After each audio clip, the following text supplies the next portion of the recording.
ರೇಣುಕಾ ಸ್ವಾಮಿಯ ಮೊಬೈಲ್ ಇತ್ತಲ್ಲ, ಆ ಮೊಬೈಲ್ ಒಳ್ಳೆ ಗಾರ್ಬೇಜ್ ರೀತಿ ಇತ್ತು. ಯಾಕಂದ್ರೆ ಕಂಡ ಹೆಣ್ಮಕ್ಳಿಗೆ ಕೆಟ್ಟ ಮೆಸೇಜ್ ಮಾಡೋದನ್ನೇ ಖಯಾಲಿ ಮಾಡ್ಕೊಂಡಿದ್ದ ರೇಣುಕಾ ಸ್ವಾಮಿ ಅನ್ನೋ ವಿಚಾರವನ್ನ ಕೂಡ ತಿಳಿದುಕೊಂಡಿದ್ರು ಶೆಡ್ ನಲ್ಲಿ ಇದ್ದಂತವರು. ರೇಣುಕಾ ಸ್ವಾಮಿಯ ಮೊಬೈಲ್ ಅನ್ನ ಕಿತ್ಕೊಂಡು ನೋಡಿದಾಗ ಅದರಲ್ಲಿ ಅಶ್ಲೀಲ ಮೆಸೇಜ್ಗಳ ಸರಮಾಲೆಯೇ ಇತ್ತು. ಆತನಿಗೆ ವಿಚಿತ್ರ ಕಾಯಿಲೆ ಇದ್ದಿದ್ದು ಗೊತ್ತಾಗ್ತಾ ಇದೆ.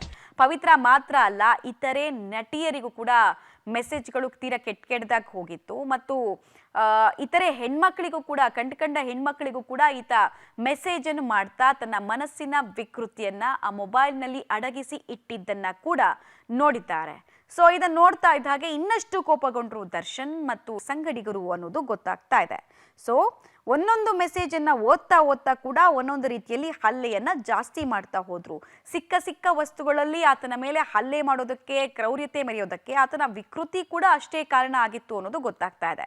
ದರ್ಶನ್ ಕ್ರೌರ್ಯ ಇಲ್ಲಿ ಎಷ್ಟರ ಮಟ್ಟಿಗೆ ಗಮನ ಹರಿಸ್ತಾ ಇದೆಯೋ ಅಥವಾ ಬೆಳಕು ಚೆಲ್ಲಾಗ್ತಾ ಇದೆಯೋ ಅಷ್ಟೇ ಈ ರೇಣುಕಾ ಸ್ವಾಮಿಯ ವಿಕೃತಿಯ ಬಗ್ಗೆ ಕೂಡ ಜಗಜ್ಜಾಹೀರಾಗ್ತಾ ಇದೆ.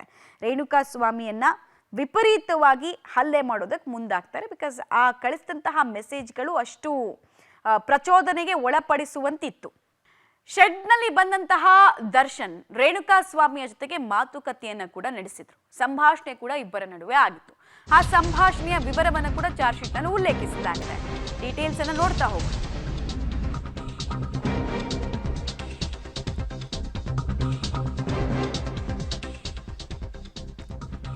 ಶೆಡ್ನಲ್ಲಿ ರೇಣುಕಾ ಮೇಲೆ ಹಲ್ಲೆ ಮಾಡೋದಕ್ಕೂ ಮುಂಚೆ ದರ್ಶನ್ ರೇಣುಕಾ ಸ್ವಾಮಿ ಜೊತೆಗೆ ಮಾತಾಡ್ತಾರೆ. ಶೆಡ್ಗೆ ಬರೋಷ್ಟರಲ್ಲೇ ಡಿ ಗ್ಯಾಂಗು ಈ ರೇಣುಕಾನನ್ನ ಹಣ್ಣುಗಾಯಿ ನೀರ್ಗಾಯಿ ಮಾಡಿರುತ್ತೆ. ವಿಪರೀತವಾಗಿ ಹಲ್ಲೆಯನ್ನ ಒಂದ್ ರೌಂಡ್ ಮಾಡಿರ್ತಾರೆ.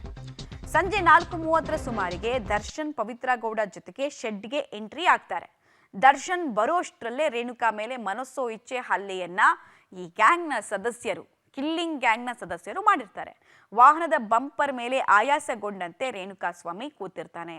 ಆಗ ಎಂಟ್ರಿ ಕೊಡೋದೆ ದರ್ಶನ್ ಮತ್ತು ಆತನ ಪ್ರೇಯಸಿ ಪವಿತ್ರ ಗೌಡ ಮತ್ತು ಸಂಗಡಿಗರು ಅನ್ನೋದು ಗೊತ್ತಾಗ್ತಾ ಇದೆ. ಸೊ ಇಬ್ಬರ ನಡುವೆ ಏನ್ ಕಾನ್ವರ್ಸೇಷನ್ ಆಯ್ತು, ಡೀಟೇಲ್ಸ್ ಬಂತು ನೋಡಿ. ದರ್ಶನ್ ಇದನ್ನ ಕಳಿಸಿರೋದು ನೀನೇನಾ ಅಂತ ಕೇಳಿದ್ದಾರೆ. ರೇಣುಕಾ ಸ್ವಾಮಿ ಹೌದು ನಾನೇ ಅಂತ ರಿಪ್ಲೈ ಕೊಟ್ಟಿದ್ದಾನೆ. ದರ್ಶನ್ ಇದು ನಿನಗೆ ಬೇಕಾ, ನಿನ್ ಸಂಬಳ ಎಷ್ಟೋ ಅಂತ ಕೇಳಿದ್ದಾರೆ. ರೇಣುಕಾ ಸ್ವಾಮಿ ನನಗೆ 20,000 ಸಂಬಳ ಅಂತ ಹೇಳಿದ್ದಾರೆ.